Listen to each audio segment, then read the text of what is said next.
your rightful real estate, you can finally explore the onboard amenities. Time to relax a bit? Maybe you might want to locate the dining car, sometimes referred to as the buffet car. Or, more likely, you're trying to figure out how to access the onboard Wi-Fi. And the language here shifts back to requests. This often involves interacting with your fellow passengers, not just staff. Like asking for help with bags. Right. Returning to Leo's story, he mentioned suffering from a bad back. Oh, yeah. This physical limitation meant he couldn't utilize the overhead luggage rack on his own. He had to bridge the gap with strangers by asking, "Could you help me lift my bag into the overhead rack?" Which proves that passengers are generally willing to break the silence to assist. But let me pose a trickier scenario for you. Okay, go for it. Say you have the window seat. You need to walk down the carriage to the restroom.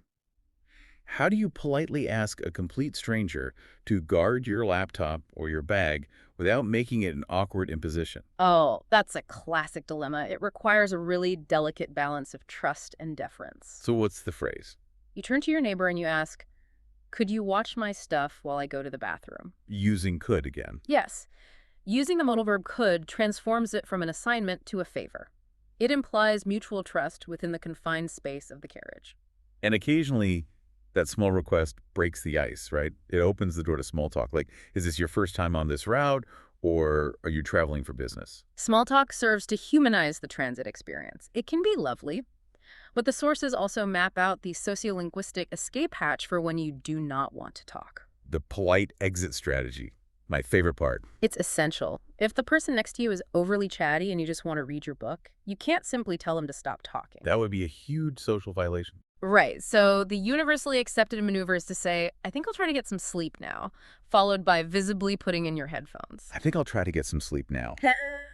It's an airtight excuse. No one can argue with your biological need for rest. Exactly. It shuts down the interaction without causing any offense.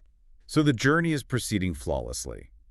You've negotiated the ticket, claimed your seat, politely deflected small talk, and then the train violently shudders to a halt in the middle of a field. Oh, no. The loudspeaker crackles.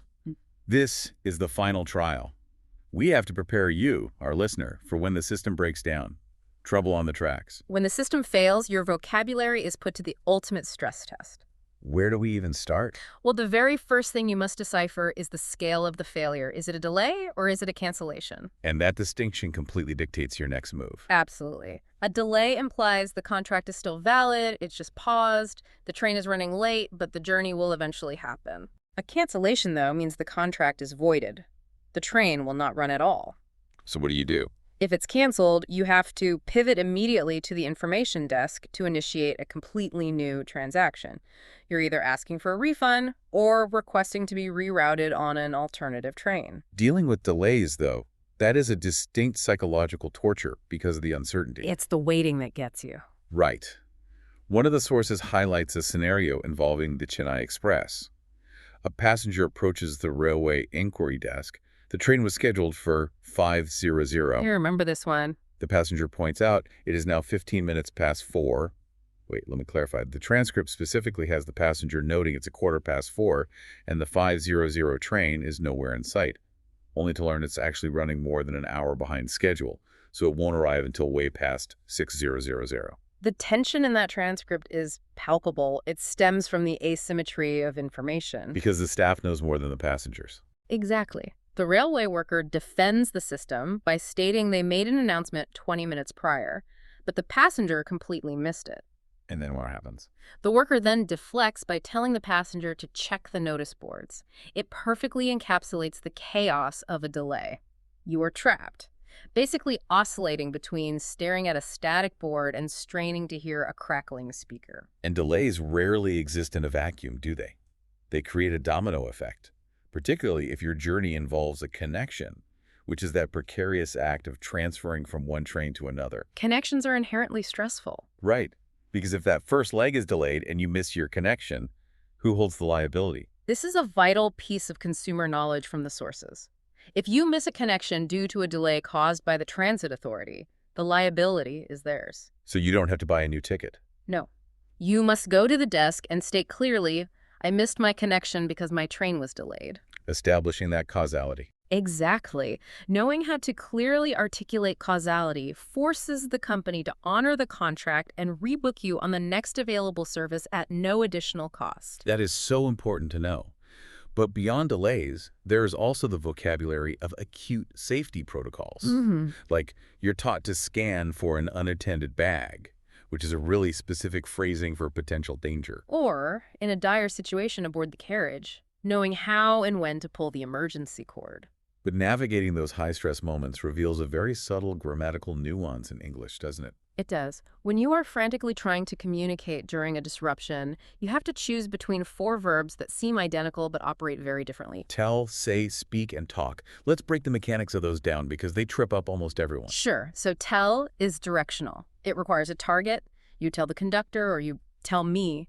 It involves transferring information directly to an entity. Okay, so it has to have a receiver. What about say? Say projects information outward without necessarily requiring a target. Like, what did the announcement say? So say focuses on the words themselves, while tell focuses on who is receiving them. Exactly.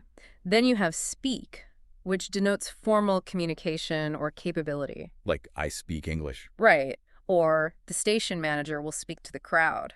It's formal. Finally, talk is the most casual. It describes the chaotic back and forth of a conversation, like people were talking over the announcements.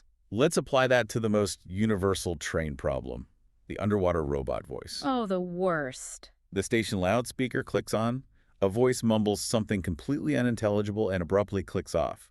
You have no idea if your train is delayed or if the station is on fire. Panic sets in. How do you extract that information from a fellow passenger without looking completely helpless? You utilize a phrase that protects your ego while asking for assistance. You turn to them and say, "Excuse me, did you catch what they said over the speaker?" Did you catch what they said? Yeah. That is brilliant. Yeah. You aren't saying, I don't understand English. No, not at all. You are implying the announcement itself was flawed, which, let's be honest, it usually is. It totally creates a shared camaraderie against the terrible acoustics of the transit system. It invites the other person to help you decode the message without making you sound incompetent. So what does this all mean? As our train pulls into the final station for this deep dive, I think the overarching lesson from all these timetables, transcripts, and grammatical quirks goes far beyond mere vocabulary. I agree. The true takeaway is that transit language isn't just about moving physical bodies. It is a complex system designed to manage human behavior. The words provide the structural framework. Exactly, and the polite phrasing acts as the connective tissue holding it all together. And if you ever find that framework collapsing, like if you are lost, delayed, or holding a ticket for a train that no longer exists, there is an ultimate linguistic cheat code, isn't there? There is. It is the most powerful phrase in travel. Excuse me, could you help me? I'm a bit confused. It's so simple, but it instantly disarms any tension. People inherently want to help someone who politely acknowledges their own vulnerability. Perfect grammar isn't required. The willingness to engage politely is what matters. But as we step off the platform today, I want to leave you, our listener, with a final thought to mull over. Oh, what's that? We spent this time breaking down the rich, nuanced interactions of train travel, the strategic politeness at the ticket counter, the passive-aggressive diplomacy over a reserved seat, the shared frustration of a delayed notice board. All those very human moments. Right. But consider the trajectory of modern travel.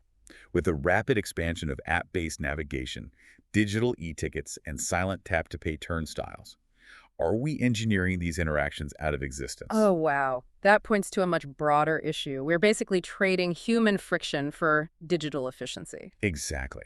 If you never have to speak to a clerk or ask a stranger about a garbled announcement, we might gain speed, but we lose a deeply shared human experience. We really do. Without those micro-interactions, the need to use politeness as your shield and armor vanishes.